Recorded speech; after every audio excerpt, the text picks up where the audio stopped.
जेव्हा सगळ्यांना bed allot होत होते तेव्हा सार्वजनिक बेडवरती सगळ्यांना झोपायचं होतं, म्हणजे सगळेच एकत्र एका ठिकाणी झोपणार होते. तेव्हा वर्षा उसगावकर, तर कसं असतं टीम असल्यामुळे सगळ्यांना आपण सांभाळून घेत असतो आणि त्याच नात्यानं मे बी वर्षा उसगावकर समोर येतात आणि म्हणतात की बाबा बेडमध्ये काही साईडला मुली असू देत आणि काही साईडला मुलं असू देत, किंवा वॉशरूममध्ये देखील आता सध्या कॉमनच आहे, तर काही साईडला मुलं असू देत आणि काही साईडला मुली असू देत, म्हणजे लेफ्ट राईट करू. आता ही गोष्ट त्यावेळी सगळ्यांना पडते, मी नोट करतोय ती गोष्ट त्यावेळी सगळ्यांना पडते, तेव्हा कोणीही काही बोलत नाही. बरोबर आहे, तुमचं बरोबर आहे, बिकॉज नवीन असतात सगळे, सगळ्यांना समजून घ्यायचं असतं अजून. आणि तो निर्णय एवढा चुकीचा पण नाही आहे, कारण अजून कुणाला काही अलॉट झालेलं नाही आहे. त्यामुळं कॉमन असल्यामुळं काही भाग मुलांनी वापरावा आणि काही भाग मुलींनी वापरावा असं तिचं मत होतं आणि ते सगळ्यांना पटलं.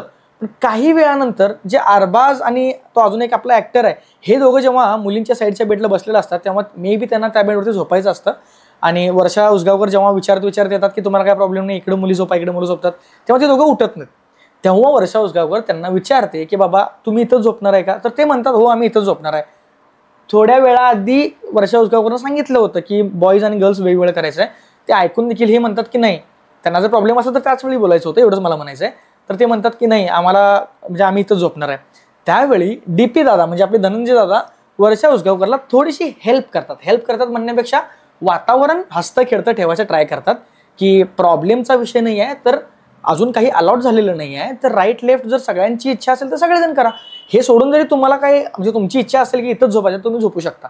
त्यात एक मास्टर माइंड म्हणून मी, मास्टर माइंडची एंट्री म्हणजे मी म्हटलं होतं की हिंदी बिग बॉस मधून जी आली निक्की तांबोळे, ही ना पहिल्या एपिसोड पासूनच मला तरी असं वाटतंय की लाईक ही मास्टर माइंड आहे. बिकॉज ज्यावेळी इन्सिडेंट झाला की बेड अलॉट केल्यानंतर इकडं बॉईज आणि इकडं गर्ल्स, त्यावेळी कुणालाच प्रॉब्लेम नव्हता. पण जसं ही निक्की आणि जान्हवी ही दोघं एक साईडला येतात तेव्हा यांच्यामध्ये बोलणं चालू होतं की हे काय आहे, हे असं थोडीच असतं, कुणाला कुठं पाहिजे तर त्यांनी राहू शकतात, त्यांची मर्जी. मला एवढंच जर आहे, तुम्हाला काही प्रॉब्लेम होता तर त्याच वेळेस समोर बोलायचं ना. मागे खिचडी पकवायचं काम हे इथून सुरू झालंय असं मला वाटतं. थोड्या वेळानंतर ती त्याच्याबरोबर जरा वाद घालते की त्याला काही प्रॉब्लेम नसेल तर तो झोपू दे की वगैरे वगैरे. पण काही टाइम नंतर डीपी दादा परत हसतं खेळतं वातावरण करून विषय मिटवून टाकतात आणि ती दोघं तिथून उठून जाऊन दुसऱ्या बेडवरती झोपतात. पण इथं आपल्याला हे कळतं की निक्की वर्सेस वर्षा मॅम सुरू झालेला आहे.